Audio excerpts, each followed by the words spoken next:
Welcome students, online classes running by Siddharth शिक्षा सदन Sojat road. आज हम 7th क्लास में टेक्स्ट बुक शुरू करेंगे।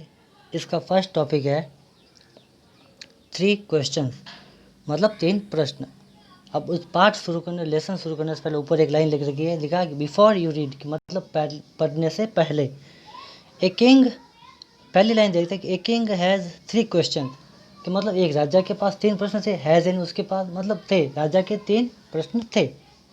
And he is seeking answers to them, और वह उनके प्रश्न जानना चाहता, मतलब उससे प्रश्न चाहता है उत्तर किसी न किसी के, मतलब इसके सही उत्तर क्या उसको प्राप्त करना चाहता है, सही उत्तर प्रश्नों के।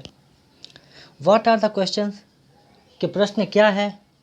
Does the king get what he want, कि क्या राजा जो चाहता है उसको मिल जाएगा, प्राप्त कर पाएगा। चलो देखते हैं। पाठ का नाम है 3 क्वेश्चंस। शुरू करते हैं कि एक राजा था जिसके मन में, चलो इंग्लिश में स्टार्ट करते पहले। The thought came to a certain king that he would never fail if he knew 3 things, मतलब एक राजा था, उसके मन में विचार है। द थॉट यानी विचार, कैम यानी आया, कम की सेकेंड फॉर्म है, past time. The certain king that, एक राजा के मन में अचानक विचार आया कि ही वुड नेवर फेल, कि वह कभी असफल, नेवर यानी कभी नहीं, और असफल यानी फेल यानी असफल, वह कभी भी असफल नहीं होगा। इफ, यदि, क्या करेगा तो असफल नहीं होगा। देखते हैं। इफ ही न्यू 3 थिंग्स, यदि वह 3 चीज़ें जान जाए तो वह कभी जिंदगी में असफल नहीं होगा, ऐसा उसके मन में विचार आया। दीज 3 थिंग्स वर, और वो 3 चीज़ें क्या थी।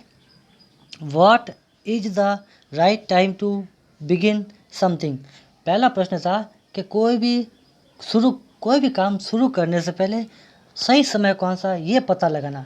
फर्स्ट प्रश्न ये था कि मतलब किसी भी काम को शुरू करने से पहले मुझे ये पता लग जाए कि सही टाइम कौन सा ये।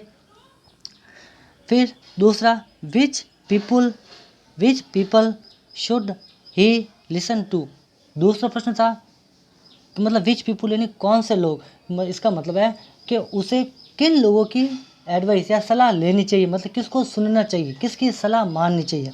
पहला प्रश्न था कि मतलब राइट टाइम का डिसीजन लेना है, कि सही समय कौन सा कोई भी काम शुरू करने से पहले।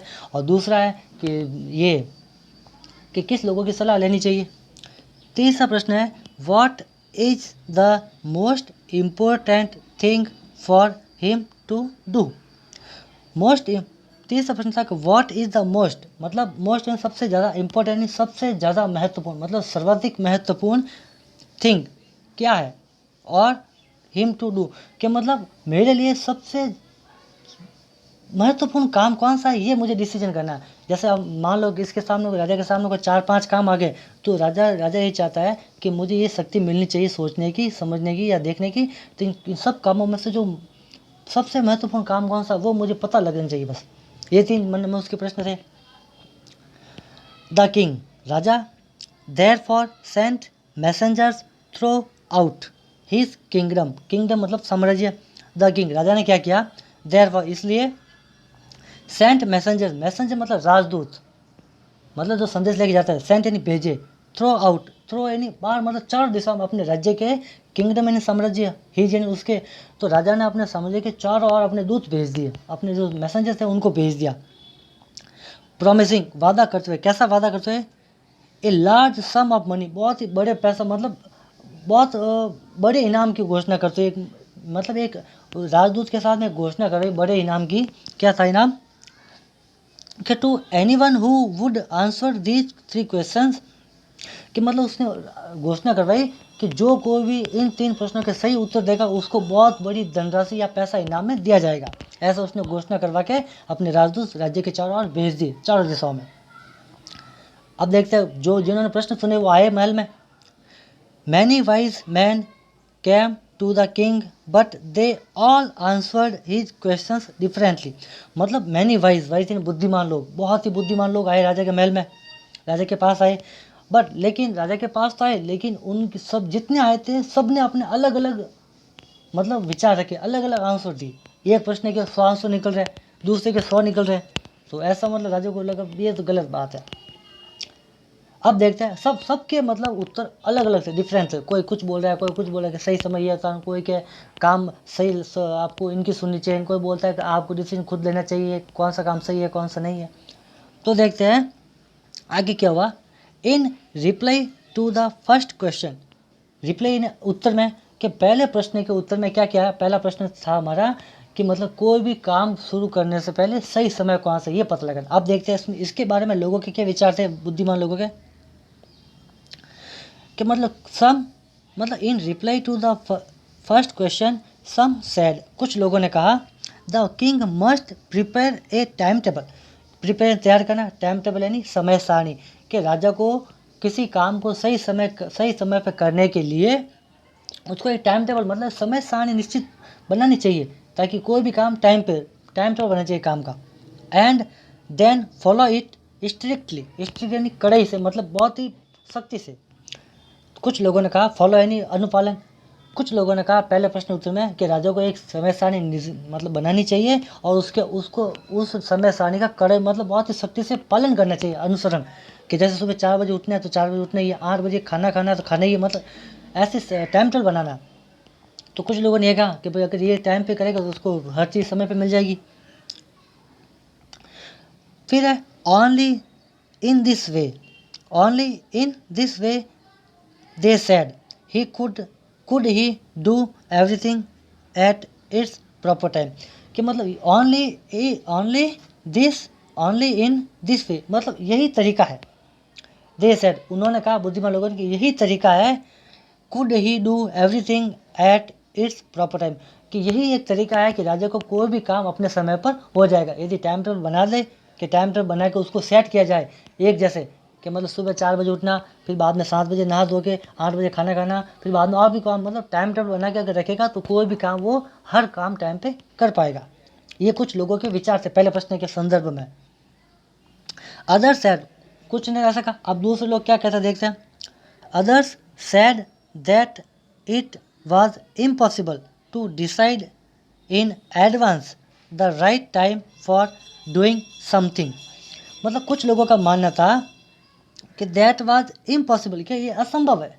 क्या असंभव है? टू डिसाइड यानी निश्चय कर पाना या निश्चित कर पाना, इन एडवांस, एडवांस यानी पहले से ही, किसी चीज़ को एडवांस पहले से ही अतिरिक्त में, the right time for doing something, कि ये किसी व्यक्ति के लिए इम्पॉसिबल है, असंभव है किसी भी काम को करने से पहले पता लगाना सही समय का, क्योंकि ये काम आगे वाली भविष्य वाली बात होती है। The king should notice all that was going on, avoid foolish, the king should notice that was going on, the king should notice, notice यानी ध्यान देना चाहिए। तो कुछ लोगों ने कहा कि राजा को ये चीज़ ध्यान देनी चाहिए कि दैट वाज गोइंग ऑन, कि उसके दरबार में क्या चल रहा है उसके ऊपर ध्यान देना चाहिए।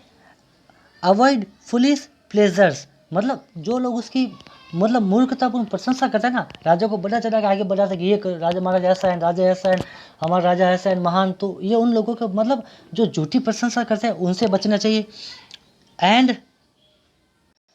And always do what ever सेम्ड necessary at the time, और राजा को ये पता होना चाहिए कि मतलब कोई भी काम टाइम पे कौन सा काम करना, ये उसको पता होना चाहिए राजा को। कुछ लोगों ने ऐसा कहा। येट अदर्स सेड, और लोगों ने दूसरों ने क्या कहा, that the king needed A council, council मतलब समिति, ऑफ वाइज, समिति मतलब एक छोटा सी मतलब 10-15 लोगों का एक ग्रुप, वाइज मैन बुद्धिमान लोगों का ग्रुप कि राजा को एक बुद्धिमान लोगों का ग्रुप बनाना चाहिए। हु मतलब council of wise man who would help him act at the proper time, मतलब राजा को एक काउंसिल बनानी चाहिए, समिति बुद्धिमान लोगों की, जो उसको सही समय पर बिल्कुल मतलब उनकी मदद करे कोई भी काम के टाइम में, कि मतलब समिति बनी, राजा को कोई काम शुरू करना है तो सलाह देंगे हाथों हाथ कि राजा साहब आप ऐसे करो, आप ऐसे करो, तो लोगों की मतलब बुद्धिमान लोगों की समिति बनानी चाहिए, ऐसा कुछ लोगों ने कहा। This was because one man would find it impossible, कि मतलब यह इसलिए दिस वाज, यह इसलिए था क्योंकि समिति इसलिए, राजा को समिति इसलिए बनानी चाहिए क्योंकि किसी भी आदमी के वुड फाइंड इट इम्पॉसिबल, किसी भी आदमी के लिए जानना असंभव है, यह जानना असंभव है टू डिसाइड करेक्टली, मतलब किसी भी आदमी जानना असंभव है कि मतलब कोई निश्चय, मतलब बिल्कुल फिक्स निश्चय कर पाना बहुत मुश्किल है। विदाउट हेल्प फ्रॉम अदर्स, कि कोई भी आदमी किसी की भी सलाह या किसी की भी हेल्प लिए बिना कोई भी काम सही समय पर नहीं कर सकता, ये असंभव है, जरूरत किसी न किसी की तो पड़ेगी। The right time for the every action, कि राजा को कोई भी, किसी भी आदमी को कोई भी काम करने से पहले मतलब किसी न किसी की जरूरत पड़ती है और ये राजा को मानना चाहिए। But then others said that there were some things which could be urgent, मतलब राजा को बट देन अदर्स सेड, लेकिन कुछ लोगों ने कहा, दूसरों ने क्या कहा कि that there were some things which could be urgent, कि मतलब लोगों ने कहा कि मतलब वो कोई काम ऐसा होता है जो बिल्कुल ही बहुत ही अर्जेंट, बहुत ही जल्दी होनी चाहिए, जैसे कोई काम है तो उसको इतना सोचने का टाइम नहीं मिल पाता है, कोई काम इतने अर्जेंट होते हैं। These things could not wait for the decision of the council, कि मतलब कुछ लोगों ने कहा कि राजा के लिए ऐसे काम कुछ इंपॉर्टेंट होते हैं, अर्जेंट होते हैं, जो किसी समिति या किसी लोगों के बिना मतलब डिसीजन का या मतलब डिसीजन का वेट नहीं कर सकते, कि कोई काम आया तो राजा को उसकी सलाह लेनी पड़ेगी, ऐसा वेट नहीं कर पाएंगे वो, कोई काम ऐसे अर्जेंट होते हैं। In order to decide the right time for doing something, मतलब और इसी क्रम में अब कोई अर्जेंट काम आया है तो राजा डिसीजन लेगा, तब तक वो काम निकल जाएगा। It is necessary to look into the future, और ये सिर्फ एक ही चीज़ में आ सकता, ये एक ही चीज़ में संभव हो सकती है, इसी चीज़ के लिए हमें भविष्य देखने की इस शक्ति होनी चाहिए, ऐसा हमारे अंदर भविष्य देखने की शक्ति है तो हम किसी काम को सही समय पर शुरू कर सकते हैं, बस और कोई ऑप्शन नहीं इसका, ऐसा लोगों ने कहा। And only magician could do that, magician यानी जादूगर जो तंत्र मंत्र करते हैं, कि and only magician could do that, और ये काम सिर्फ कोई तंत्र तांत्रिक या जादूगर ही कर सकते हैं, जो भविष्य देख बता सकते हैं कि यह काम आप इस समय पे शुरू करना। The king therefore would have to go the magician, इसलिए हमारी सलाह यही है, कुछ लोगों ने कहा कि राजा को जादूगरों के पास जाना चाहिए। आगे पढ़ेंगे अपन नेक्स्ट चैप्टर में, पढ़ेंगे नेक्स्ट पैराग्राफ।